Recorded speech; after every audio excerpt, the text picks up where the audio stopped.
Reaksyon ni Sarah sa larawan ni Barbie at Richard, viral. Usap-usapan ngayon sa social media ang tila makahulugang post ni Sara Lebati. Kasunod ng viral na paglabas ni na Barbie Imperial at Richard Gutierrez sa isang basketball game. Marami ang napaisip kung nagkataon lang ba daw ito, o may pinapahiwatig si Sara matapos na mamataan magkasama ang dalawa. Matatanda ang naging sentro ng atensyon ang umano'y hard launch ni na Barbie at Richard matapos silang makitang magkasama at tila komportable sa isa't isa sa naturang event. Agad itong pinagpiestahan ng netizens, lalo na't kilala ng publiko ang naging relasyon noon nina Richard at Sara. Hindi naman nagbigay ng direktang pahayag si Sara tungkol dito, ngunit hindi rin nakaligtas sa mapanuring mata ng netizens ang kanyang biglaang post. Isang larawan na may kasamang mensaheng tila tungkol sa self-love at empowerment. Dahil dito, marami ang nag-ugnay sa kanyang post sa kumakalat na balita tungkol kina Richard at Barbie. Sa gitna ng lahat ng haka-haka, isang detalye ang lalong nagpainit sa usapan online. Sa mismong post ni Sara, mababasa ang tila mensaheng "Choose yourself every single time."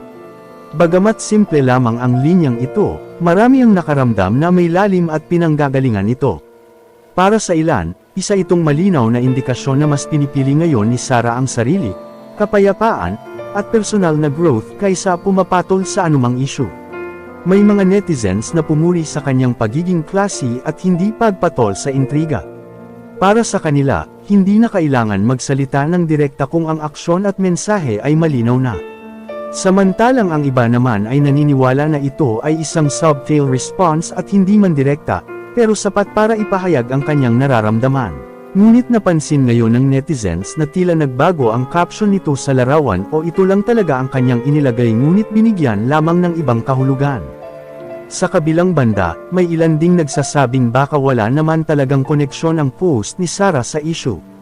Posible raw na isa lamang itong random motivation message, gaya ng madalas niyang ibinabahagi sa kanyang social media. Ngunit sa mundo ng showbiz at social media, halos bawat galaw ay nabibigyan ng kahulugan.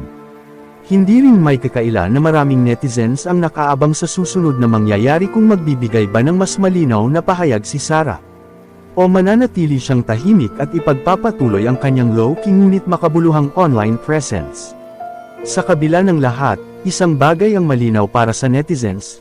Mas pinipili raw ni Sara na ituon ng pansin sa kanyang sarili.